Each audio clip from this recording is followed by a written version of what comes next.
the freedom of expression is under threat in the digital age.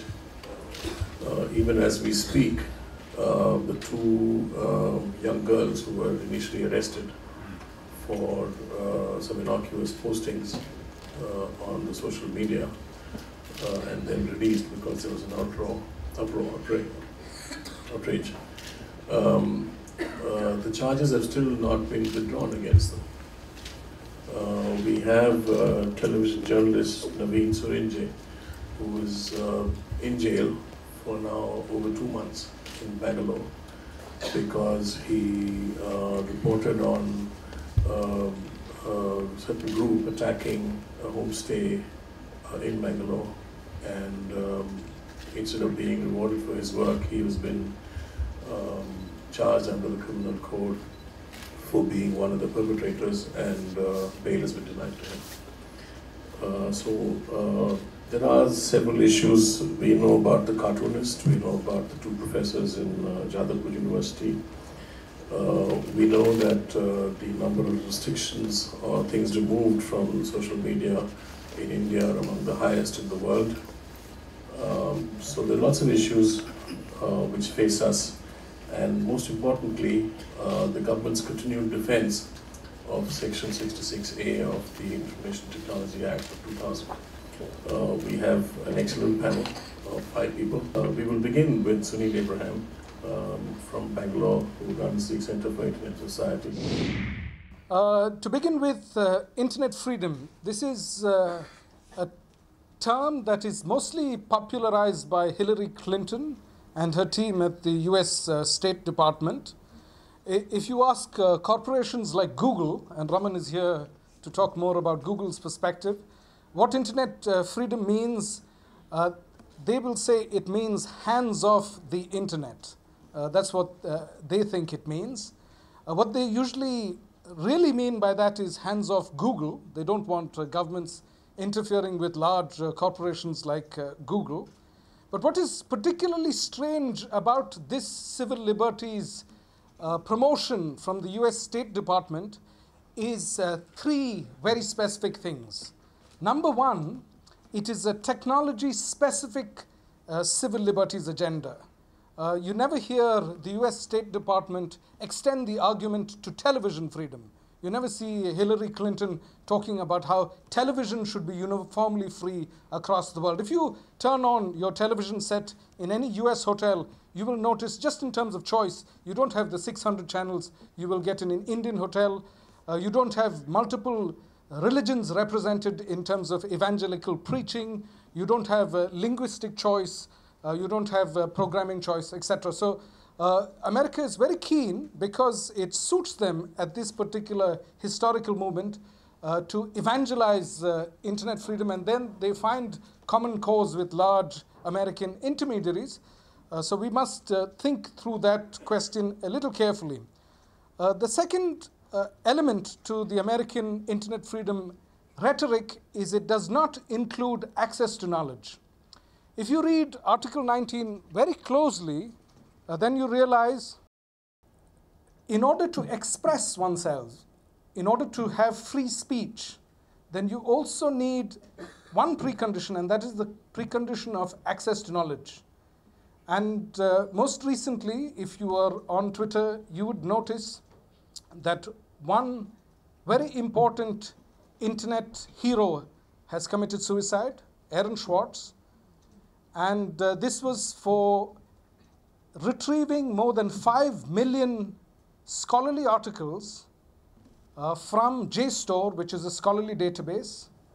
All these 5 million articles had already expired in terms of copyright, and all Aaron Swartz was hoping to do was place articles that are already in the public domain, but behind proprietary walls onto torrent networks like the Pirate Bay.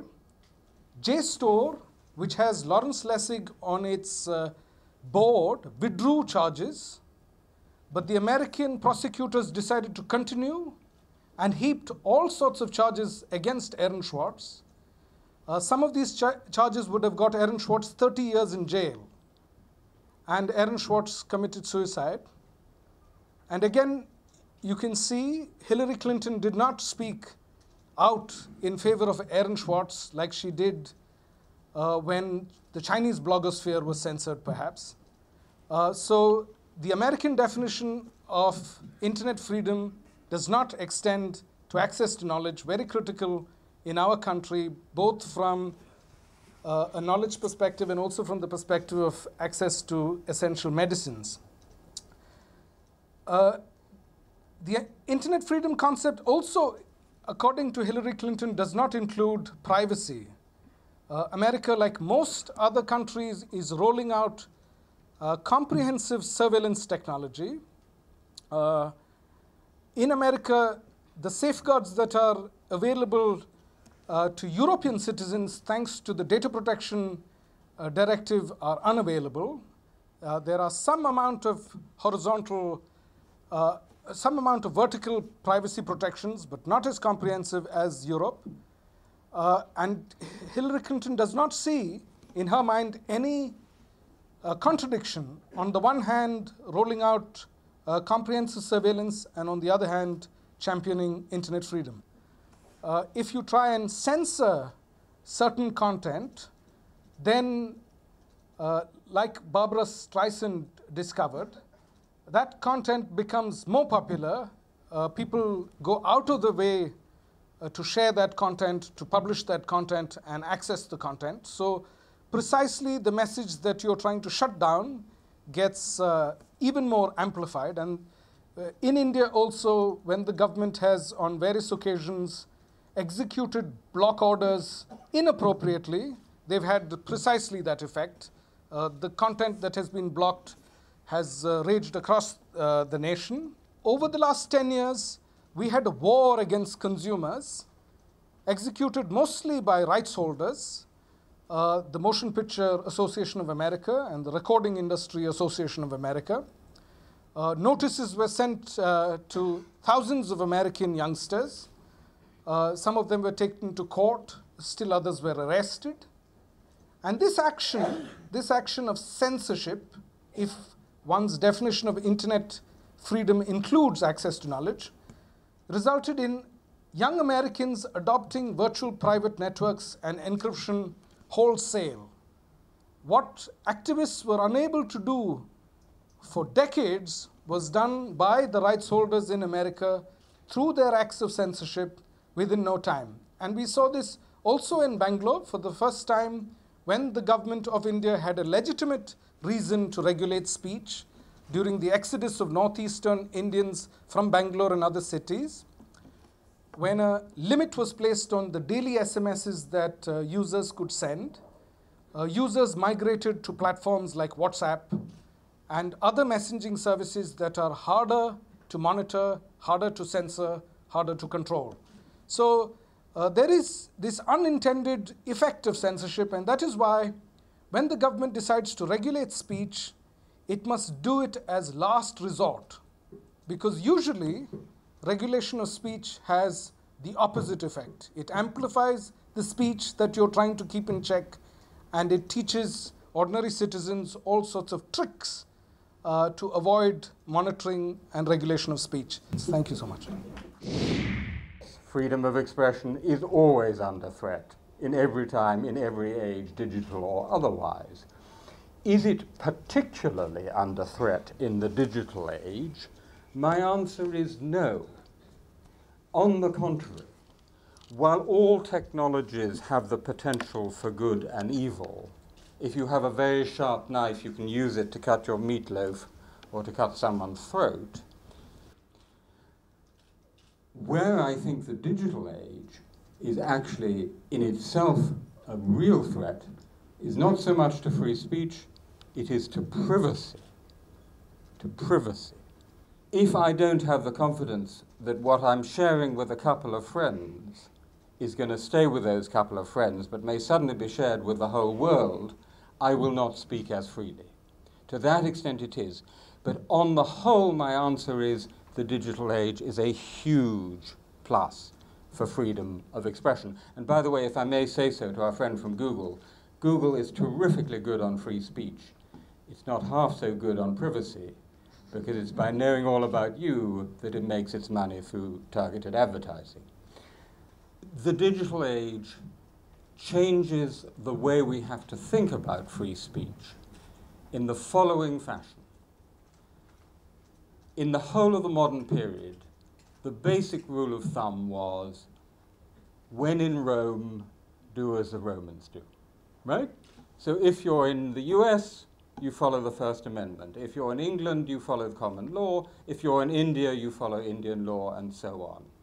Now, the possibilities of the digital age, regardless of frontiers, the fact that the rule, when in Rome, do as a Roman do, no longer applies, because when you're in Rome, you're simultaneously in Singapore and New York and Beijing, and also the people of Rome come from everywhere else. So it's a combination of the internet and mass migration. What actually determines your effective freedom of expression is not just the state you're in and its laws. It's at least three other things. It's a bunch of international organizations and networks, some of which you've never heard of, like ICANN, which organizes the structure of the internet, or the International Telecommunications Union, the ITU, which is making a power grab to try and control the internet. It's the state you're in. Then thirdly, it's what I call the private powers.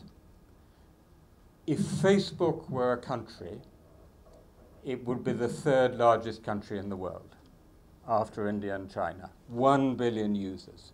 What Facebook does is much more important than what France does. What Google does is much more important than what Germany does in terms of your effective freedom of expression. Electronically and digitally empowered communities. The Arab Spring, notably in Egypt and Tunisia, was actually made possible. And this is the first people power revolution where this is true, by the electronic media and social media. It did actually organize online. India is a huge swing state in this battle. Somewhere between India and the US at that end, Europe and the US at that end, and China at this end. A country which, if I may say so, has the most fantastic practice of free speech, almost free for all in some respects. Ladies and gentlemen, free speech has never meant unlimited speech, global logorrhea. That it does not mean. There is no liberty without law, right? So the question is not, should we have unlimited speech? It is, what are the legitimate limits? We need a genuinely global debate on these issues that goes across frontiers and is not confined just to one country and to one language. So please come and join us on the website. Thank you very much. Thank you very much indeed, and it's great to be here. I want to start where both Tim and Ajit got to at some points in their presentations as well, and that is to touch on this question of borders. Because if we start, well, one step before that and remind ourselves that freedom of expression is a universal right, it's not a US and European right, and it's not a Indian right, it's a universal right, and it's a fundamental right. And if we think about what that says in the Universal Declaration of Human Rights, I'm not going to quote you it exactly, but it's about the freedom to send, receive, impart, exchange information and ideas by any media and regardless of frontiers. So I think that has always been there as an issue and a challenge, and of course that means that Tim is right, that in many ways the digital age should be this great boon and boost for freedom of expression. And so freedom of expression has never been a universal right within one country, that I should sit there back home in the UK and have freedom of speech there, and you should sit here in India and have freedom of speech here, but we shouldn't have it between us, whether by books or phone or now the digital age. So I think universality of that universal right is always been really important, but certainly it's got much more challenged as a result of the swiftness and the reach of the digital age. I think there are three risks, really. We risk moving towards a much more controlled net. I think we risk moving towards a partially censored net. And I think as part of that, we then risk moving to a fragmented net. And the World Wide Web works and gives us what it gives us by being international, by not being fragmented. So I think in many ways these borders, whether geographical or virtual, are very, very important. What I want to talk about very briefly is, first of all, to make some remarks about state censorship online in the world today. I want to talk a little bit about corporate censorship and the privatization of censorship, and I will touch very briefly, if I have time, on issues around surveillance and mass surveillance of people online today. I think if we talk about state censorship, I think the very phrase conjures up the authoritarian countries, doesn't it? It makes us think about China or Iran, who's trying to build its own internet just within Iran, completely sealed off from the rest of the world. Or it may conjure up Russia with its new laws that are allowing it to blacklist and block a whole new set of websites. Let's not think offline and online are somehow two separate worlds. The politics and the laws cut across them. But I think what should really be our focus tonight is censorship in democracies. And of course, censorship in democracies is actually in many ways very easy. Because if you go back to that Universal Declaration of Human Rights that I mentioned at the start, it's a fundamental right, our free speech, but it's not an absolute right. And what that means, if you're an international lawyer, which I'm not, or if you're a politician, is that there are reasons or excuses, such as national security, public order, public morals, however you define those, and other issues, which might mean you can, to a necessary and proportionate extent, constrain free speech. I think what we've seen in the last year or two in the UK, and I don't have time to go into great detail, but we've seen a really worrying trend in terms of criminalisation of speech, especially on social media. And if I just give you a couple of examples, there was a young student was arrested in November. What was his crime? He'd put a photo onto Facebook of burning one of the red poppies that some people in the UK, a lot of people, but not me, choose to wear in November as a war memory of the war dead in the UK. Well, yes, sensitive topic, but certainly in the UK that I think I grew up in, there were always debates about wars. There were always people in favour or against, whether it was the Iraq War or the Falklands War or even the Second World War.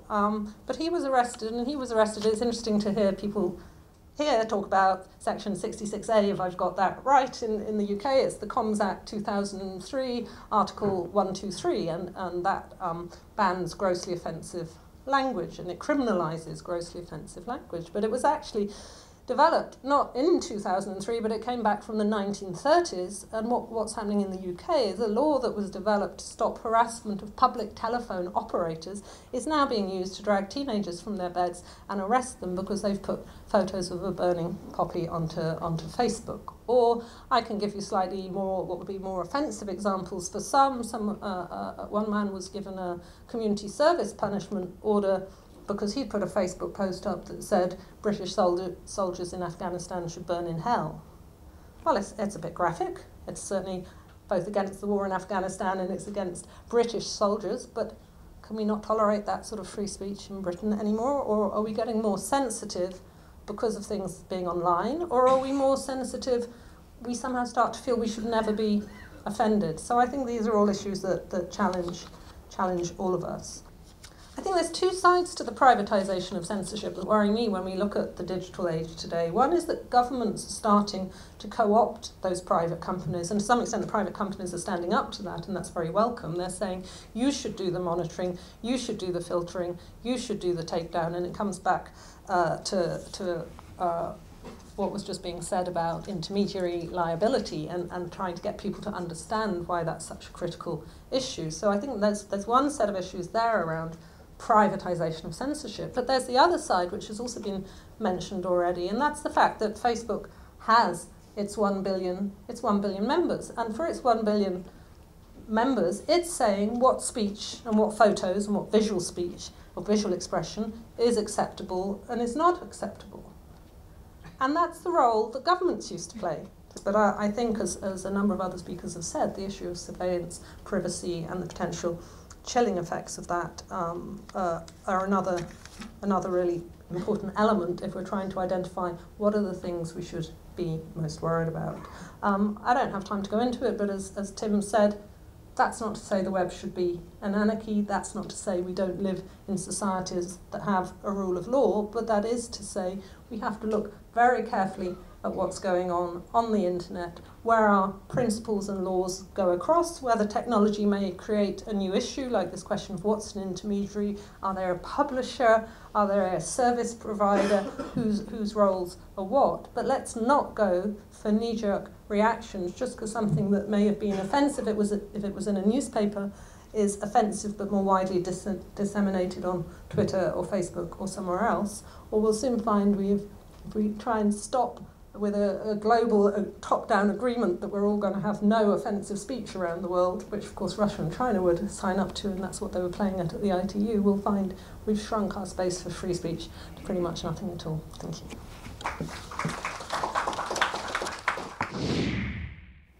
And the first thing I wanted to talk about was to just give you a sense of what I want to talk about right now.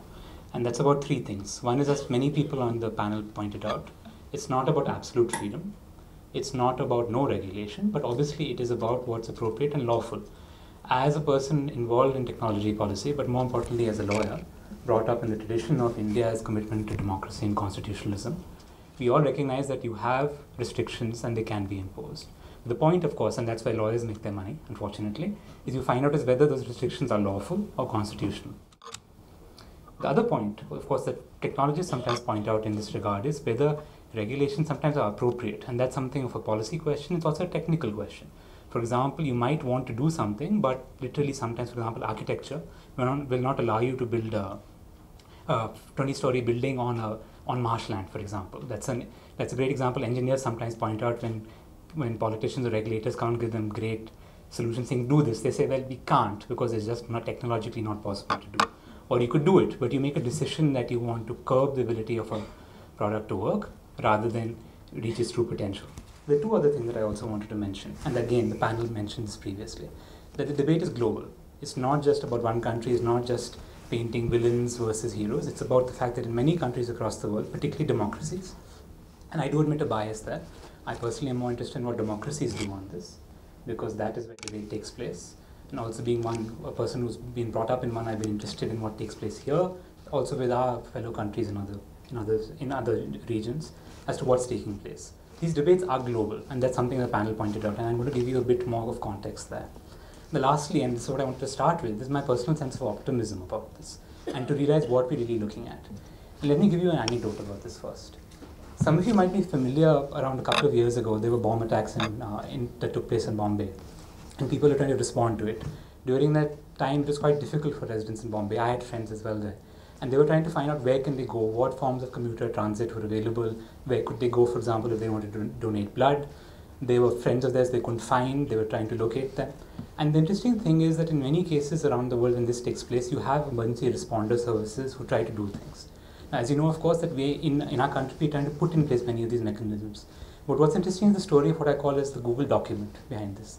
So I just noticed this online on Twitter, of all things, that somebody set up a link saying, oh, if you're trying to find your friends in Bombay, perhaps we should just put all of the names in one Google document, a document that you can put up online and that anyone can edit, and put across your missing friends' names there. Let's try to find them. Somebody did that, and they said, okay, my friends are stranded. How can they go from X location to Y location in Bombay? People started adding on their own, as they saw this trend on Twitter, they started adding locations of taxi services that were still running, commuter train services that were still available, and other transit information. And as I saw it in 2 hours, it went from just a document about missing friends to transit information, information about blood banks, information about true information from the police helpline numbers, and other things like that. And this is all possible. And just imagine it, this wasn't the case not just, I'm talking about 10 or 20 years ago, but even 5 years ago. You couldn't have a situation where somebody could just start with one simple document, put it up online, anyone could access it, anyone could collaborate with it, and instantaneously publish information and could work. For example, frankly, as a person who works for Google, I was more worried that our systems wouldn't be able to take it and it would crash. Luckily, it didn't. The Communications Decency Act, which said that in the US, the federal government would be given extraordinary powers to go ahead and put restrictions regarding decency. And then there are 2 stories about this that I want to give you. The first is the fact that the US Supreme Court, even back in 96, 98, and a Supreme Court with judges who tend to be conservative, who tend to have, and at that point of time never probably used the web, they went ahead and declared this to be unconstitutional. And the reason they gave for it was very interesting. They said that the internet deserves free speech protection. And that's something that many of us might be sympathetic to right now. But they gave something even more interesting. They said the internet deserves free speech protection like any medium of communication, but it deserves incredibly powerful free speech protection because it is unparalleled in its ability to work, in the sense and how it makes expression possible and how it allows people to collaborate and to network across borders at practically zero cost. They said any regulation that applies to the net therefore must be appropriate for its engineering. So they said not that there should be no regulation. The regulation should be appropriate for what takes place there. So for example, pre-licensing content, saying that you have to have your content rated before you could put it up on the web would be a bit problematic, at least in the context of the US. How should governments across the world look at matters concerning internet speech? And what Frank LaRue eventually came out with was a report that said governments have a lawful need to sometimes put in place regulation, but the regulation should be very carefully done and only under certain conditions permitted by instruments such as the Universal Declaration of Human Rights and the International Covenant on Civil and Political Rights. Instruments which, by the way, for example, India truly cherishes, and our Supreme Court has strengthened and repeatedly cited. What's more interesting is that this was in fact passed by the UN Human Rights Council, a wide, diverse body of governments from across the world, not just Western governments, not just Southern governments, but countries across the world, where the UN Human Rights Council endorsed his recommendations and said the internet deserves protection in many ways. This is an important value which we must further. And for example, I was proud to say that as an Indian that India voted in favor of that resolution as well. But what I wanted to go to then was the fact that these debates have been happening in many places. And it's been happening because the internet is even more important to our daily lives. For example, recently, in the European Court of Human Rights in the European Union, it was found that when Turkey, for example, blocked entire sites, not just specific content, but when they blocked entire sites because they wanted to take punitive action, that violated the European Declaration of Human Rights and violated international human rights standards. And what's interesting, again, going back to the economic point that I pointed out, is that the judges of the European Court of Human Rights pointed out not just was it a threat and a violation of the European Declaration of Human Rights, but it's also the fact that it had an enormous negative economic impact as well. It affected livelihoods. So it's not just about the right to free speech and expression, but it's about the fact of the right to livelihood to people who are now making use of the internet as the fundamental way of communication and the fundamental way of doing business. For example, most newspapers now in India have a website. I remember when people were logging in, even at that point of time, I admit to be fairly young at that age, but people logging in via textual interfaces called shell accounts and seeing very crude information coming out there. Whereas today, for example, somebody can take a picture on a mobile phone and instantaneously publish it saying this is taking place. And what's interesting is that the European Court of Human Rights then went to say that, look, people may abuse this power, then you specifically block content in certain cases under acceptable process, but you don't block entire means of communication.